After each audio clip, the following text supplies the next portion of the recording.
بسم اللہ الرحمن الرحیم۔ السلام علیکم سامعین، دنیا میں جب بھی کسی قوم یا قبیلے نے اپنی قابلیت محنت سے اپنا نام کمایا تو یہ جاننا ضروری ہے کہ یہ قوم کہاں سے آئی۔ سامعین، آج ہم آپ کو ارائی قوم کی تاریخ کی دلچسپ معلومات دینے جا رہے ہیں۔ اگر آپ کو ہماری یہ ویڈیو اچھی لگے تو ہمارے چینل کو پلیز سبسکرائب کر دیں اور بیل آئیکن کو دبا دیں تاکہ ہماری ہر آنے والی ویڈیو کا نوٹیفیکیشن آپ کو موصول ہو سکے، اور ارائی قوم کے لیے مثبت اظہار کے لیے آپ کمنٹس باکس میں اپنی رائے دے سکتے ہیں۔ تاریخ قوم ارائیاں کے مصنف علی اصغر چودھری لکھتے ہیں کہ ارائی قوم کے آباء و اجداد ملک شام کے ایک علاقہ اریحا کے رہنے والے تھے۔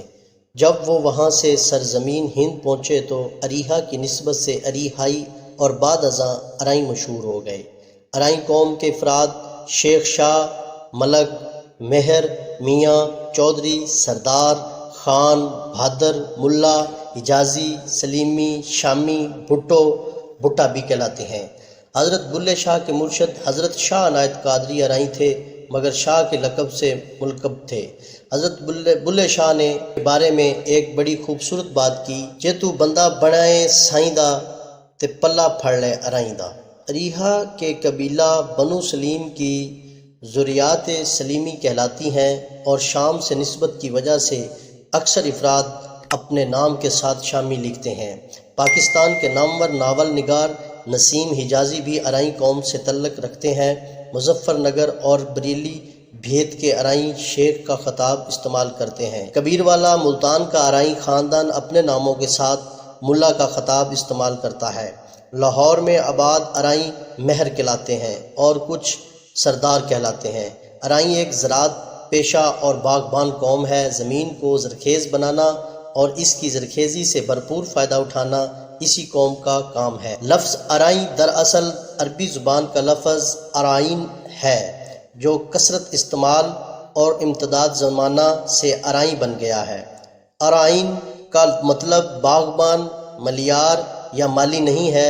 سبزی کاشت کرنا اور فروخت کرنا ایک ذریعہ معاش اور پیشہ ہے، لیکن قوم ارائی نے یہ پیشہ اختیار نہیں کیا۔ ارائی ایک جاٹو قوم بھی ہے جو ہندوستان میں پائی جاتی ہے۔ ارائی کا مطلب ذمہ دار بھی ہے، اس لیے اس قوم کو بعض ارائی کہنے لگے جو درست نہیں ہے۔ ارائی قوم محمد بن قاسم کے ساتھ ہندوستان آئی تھی۔ روایات کے مطابق جب راجہ داہر نے مسلمانوں کے جہازوں کو لوٹ لیا اور تمام مسافر خواتین، مرد اور بچوں کو گرفتار کر لیا تو حجاج بن یوسف نے اسے قیدیوں کی رہائی اور نقصان کی تلافی کے لیے خط لکھا، مگر راجہ داہر نے اس خط کا تسلی بخش جواب نہ دیا۔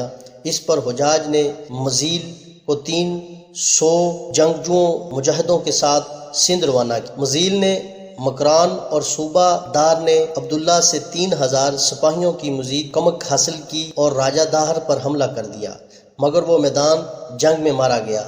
اس پر حجاج نے اپنے 9 عمر بھتیجے اور داماد محمد بن قاسم بن عقیل کو خلیفہ ولید کی منظوری سے 12000 مجاہدین کے ساتھ جو شامی لشکر پر مشتمل تھے راجہ داہر کے مقابلے کے لیے روانہ کر دیا۔ محمد بن قاسم 712 ہجری محرم کو شیراز سے روانہ ہوا۔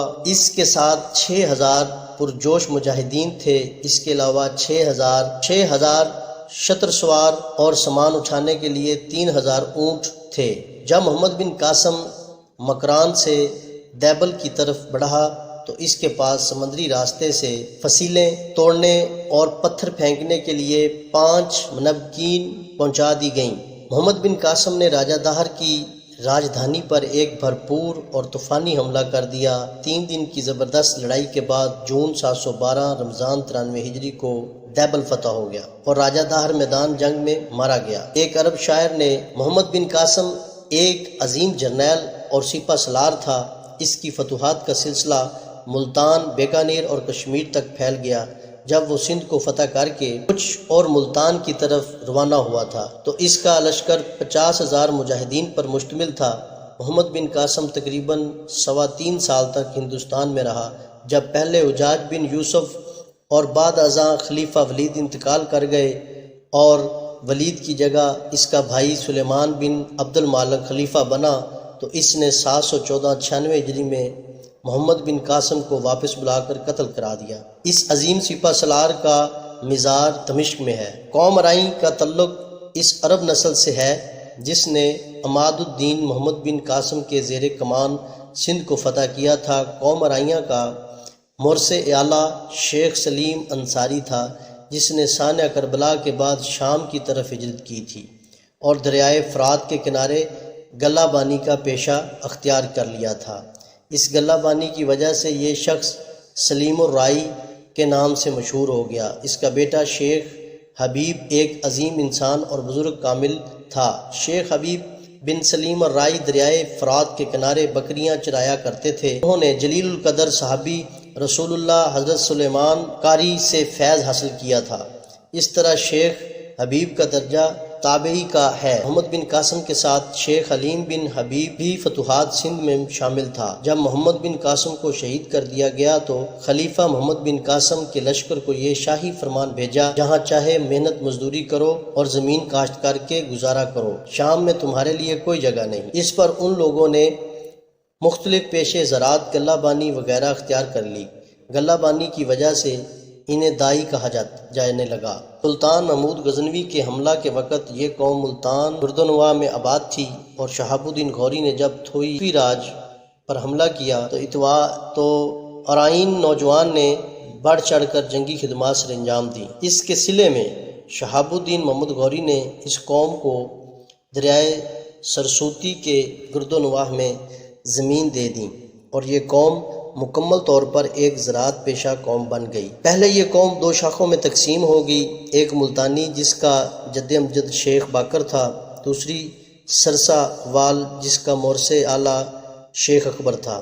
سرسہ وال 1320 کے دور میں اس قوم نے خوب ترقی کی اور دیپال پور ان کا مرکز بن گیا۔ جب یہ قوم سرسوتی کے کنارے آباد تھی تو اس وقت ایک شہر اس قدر سرسبز شاداب تھا کہ اس کا نام ہی ہریانہ پڑ گیا، جس کا ذکر ابن بطوطہ نے اپنے سفر نامے میں کیا تھا۔ جب ہریانہ قحط سالی کا شکار ہو گیا اور یہ قحط مسلسل 7 سال تک رہا تو اس قوم کے بیشتر افراد دریائے ستلج کے آس پاس آ کر آباد ہو گئے۔ حصار کا علاقہ فیروز شاہ تغلق کو اس قدر پسند آیا کہ اس نے یہاں ایک عظیم الشان قلعہ حصار فیروزہ تعمیر کرایا اور حصار تک اس نے ایک نہر بھی کھدوائی۔ مزید ایک شہر اپنے بیٹے فتح خان کے نام پر فتح آباد کی بنیاد رکھی تھی۔ فیروز شاہ نے اپنے بیٹوں کے نام پر 3 قلعے محمد پور، ظفر آباد اور رضا آباد تعمیر کرائے تھے، جن کے اب محض آثار باقی ہیں۔ اس دور میں ان تمام مقامات پر ارائین قوم کثرت سے آباد تھی۔